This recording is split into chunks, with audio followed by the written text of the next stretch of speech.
Hey there, Glamour Ghouls. Welcome back to my channel. If you're new here, my name is Aurora, and I'm a drag queen who loves talking about horror movies while doing her makeup. And today, while getting into drag, we're going to be talking all about the final girl trope, specifically ranking my favorite final girls. Before we get into the list, though, I really wanted to say thank you to anyone who liked, commented, shared my last video. The response was really heartwarming. I put out a list of LGBTQIA+ horror movie recommendations, and people seem to really like it, and a few of you guys gave me really good suggestions based on that list as well. So I've started checking those out, and I can't wait to do a part 2, so definitely look forward to that. But yeah, it was just really nice to work hard on something and then see people like it and then give you feedback on it as well. It felt like it was the first video that kind of felt really worthwhile, and I'm looking forward to making more. Okay, enough gushing, let's talk about final girls. So the final girl trope is a horror movie trope that refers to the last woman or girl left alive to confront the killer and or monster. And it was a term coined by an author named Carol, or an academic, I should say, named Carol J. Clover from an excerpt in her novel Men, Women, and Chainsaws. Ms. Clover defines the final girl as someone who meets a very specific set of criteria. She's someone who fully comprehends the situation she's in. She is wounded / chased repeatedly. She survives either long enough to confront the killer or to be rescued. She's not considered traditionally feminine. She is extremely resourceful and sexually reluctant in most cases anyway. But it's also worth noting that Clover's opinions are based off movies from the 70s and 80s, so horror as a genre overall has evolved since then. So a lot of this kind of loose criteria for a final girl has kind of changed over time, so it's just important to bear that in mind. And I've also included a few rules that I'm going to give myself just to make this ranking thing a little bit easier, because it was hard enough to whittle down this list as it is. So the first rule is that I'm only going to take one final girl per franchise. So if you think about franchises like Friday the 13th, there's like, I don't know, 50 final girls in there. I had to whittle that down, and I didn't want to think about other movies. And I'm only going to take into account that lady's first outing in the franchise, so their first appearance. This is just because I don't want to have to deal with different continuities and worry about what they go on to do in sequels and worry about what is and what is not canon. I think just taking into account one lady per franchise and their first appearance in that franchise will make this a lot easier. Okay, with that out of the way, let's get going. Full spoilers ahead, you've been warned. First up, coming in at number 10, we have Kirsty Cotton from 1987's Hellraiser, played by Ashley Lawrence. So Kirsty is the niece of Frank, the dude in the movie who's trying to escape the Xenobites, and for all intents and purposes, Kirsty is kind of just your bog standard final girl, at least on paper, because even from when we first meet Kirsty, we find out she's like extremely independent. She's independent, she acts on instinct, she's very gritty, as most final girls are. But Kirsty is also sly, for want of a better term, because when we first see her confronted by the Xenobites, and they're all like, we are going to take you to our world and show you sights you've never seen. Straight away, she's like, what if we don't do that and I give you my uncle's soul and then you just let me go? She's very cunning and she knows how to make a deal. And that's just something I don't feel like you see in a lot of final girls, a lot of stereotypical final girls anyway. That's just enough to set her apart for me. And other than that, I just really like her aesthetic. I just think she's really cool. I'd like to be friends with her. Next up, coming in at number 9, we have a lady from one of my all-time favorite horror movies, and it's Susie Bannion from Suspiria in 1977, played by Jessica Harper.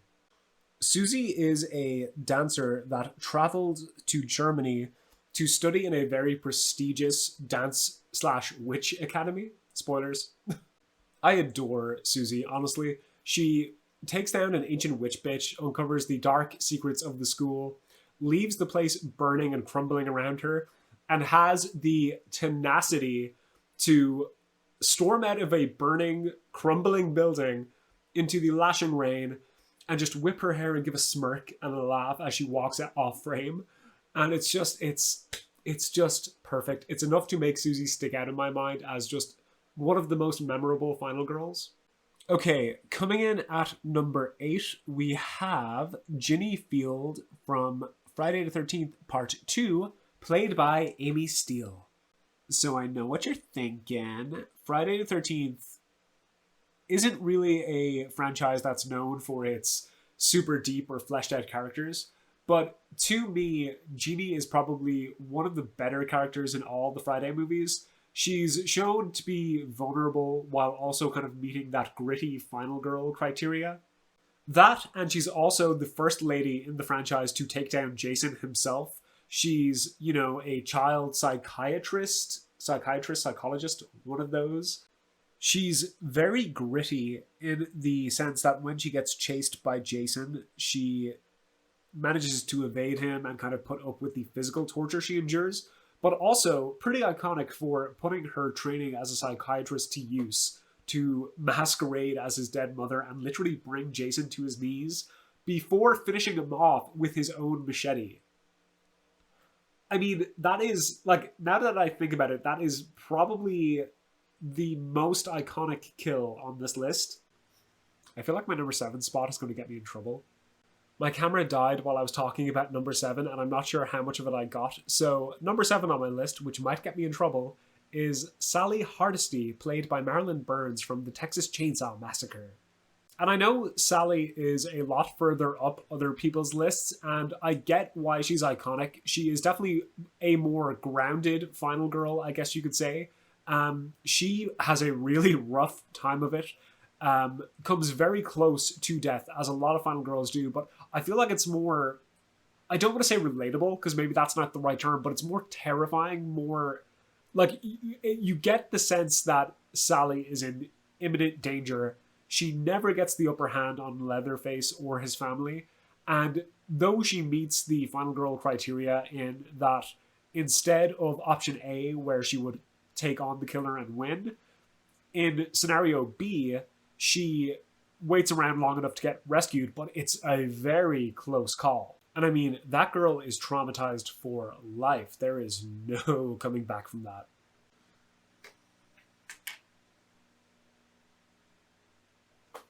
And here I was thinking number 7 would get me in trouble. Number 6? Oh boy. So for number 6, I've chosen Laurie Strode, played by Jamie Lee Curtis from 1978's Halloween. Laurie Strode is a timid, shy, bookworm kind of gal who, on Halloween night of 1978, encounters the Shape. And I feel like a lot of people would rank her higher on their lists, but for me, just personally, in my own personal opinion, Laurie is just, by today's standard, I am a millennial who has been spoiled by modern horror movies. She's just a little bit too textbook definition of final girl for me. She's closer to Sally in the way that she's definitely a more grounded, realistic final girl, but she kind of separates herself from Sally by bringing the fight to Michael Myers at the end of the movie, where Sally just kind of makes a getaway at the last moment. Laurie has to fight tooth and nail, and that's kind of why I'm ranking her slightly above Sally. But yeah, that's number 6. I feel like I just lost any ounce of credibility I had left. Not that I had that much to begin with, but, I'm a mess. Moving on to what I hope is a less problematic choice, we have Sidney Prescott, played by Neve Campbell from Scream. When we first meet Sidney, she is still processing the grief from the death of her mother, who was murdered 1 year prior. And Sidney, for better or for worse, still kind of falls under the textbook final girl, but she's really set apart by Scream's meta humor. Sidney herself is very critical of final girls, making fun of those who choose to run up the stairs when there's a murderer in the house and then doing the same thing herself. But the movie kind of flips the script for us, because at the end she does so much cool shit. She decks Monica from Friends, she gets to do her own version of the scary phone call, she ultimately flips the roles on the killers and then they become the prey almost.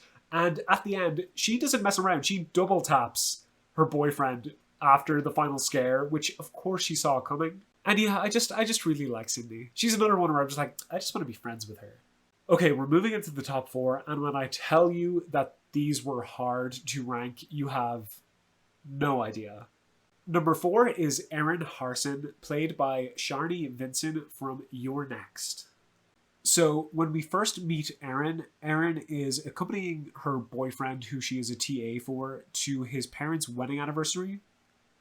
And they go for what she is told will be a family gathering, spend the weekend, meet the in laws, that kind of thing.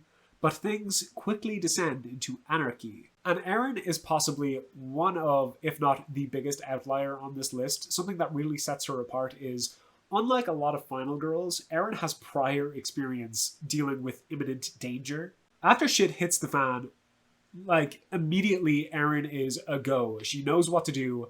Every dumb choice you've ever seen a final girl make, Erin doesn't do any of that. Straight away, she's gathering weapons, preparing traps, securing exits, and then we eventually learn that she grew up on a survivalist compound, and she is just a force to be reckoned with. And though Erin is like the definition of a bad beach, I really appreciate that it never feels like she's not in danger, if you know what I mean. Like, she seems vulnerable as well as being a badass, and they balance those two aspects of her beautifully, in my opinion. There's just like the right amount of tension in her struggle. Okay, number three. Okay, in number three, we have Grace Ledemos, played by Samara Weaving from You're Next. So when we meet Grace, she is a blushing bride-to-be who is marrying into a vastly wealthy family of toy tycoons, but on her wedding night, she has to take part in a tradition where the family sit down to play a game. That game ends up being a deadly round of hide and seek, and guess who's hiding? So I do think Grace is kind of tied with Erin for being the most memorable final girl in recent years. They're both very gritty and resourceful, but I think for me, Grace just has that little touch more character development, so we get to know her a bit better. And unlike Erin, she isn't prepared for this scenario.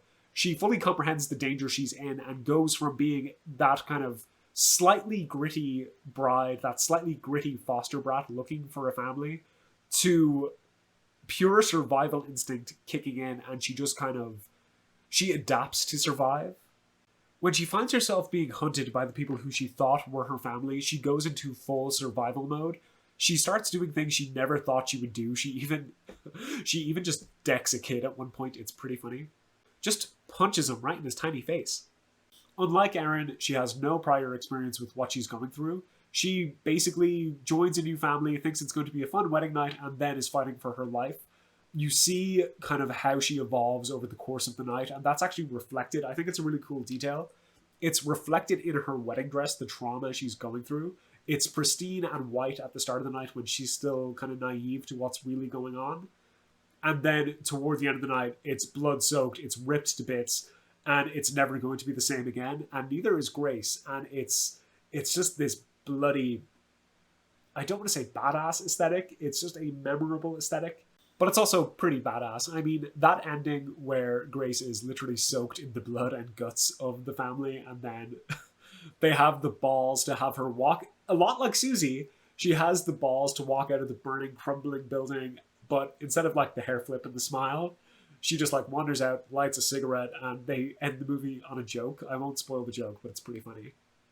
Okay, before I finish this Luke off and go get changed, number two is Ellen Ripley, played by the iconic Sigourney Weaver from Alien 1979. And I mean, I don't think I need to explain my choice here. Ellen Ripley is one of the most iconic final girls, one of the most iconic characters in horror and sci-fi history. She is a woman in a role of authority. She makes tough decisions to keep people alive, stands her ground throughout the entire movie, and when shit hits the fan, she is the sole survivor. There's not much more I can say. She has achieved like eternal icon status. She meets all the criteria for Clover's definition of a final girl and then some. And you're probably wondering why she isn't number one. Okay, so the makeup is basically finished. I'm gonna go pop on a pair of lashes, get changed, and then when I'm back, we will reveal the number one final girl. And this is the reveal. Oh. And this is the reveal. What do we think? Does it scream Final Girl to you? So before I reveal my number one pick, I just want to reiterate that it was a very tough decision to make, and I get really nitpicky, so I'm not ashamed to admit it. I get really nitpicky in order to separate out and choose the number one here. So my number one choice for my favorite Final Girl is Nancy Thompson from A Nightmare on Elm Street, played by the amazing Heather Langenkamp.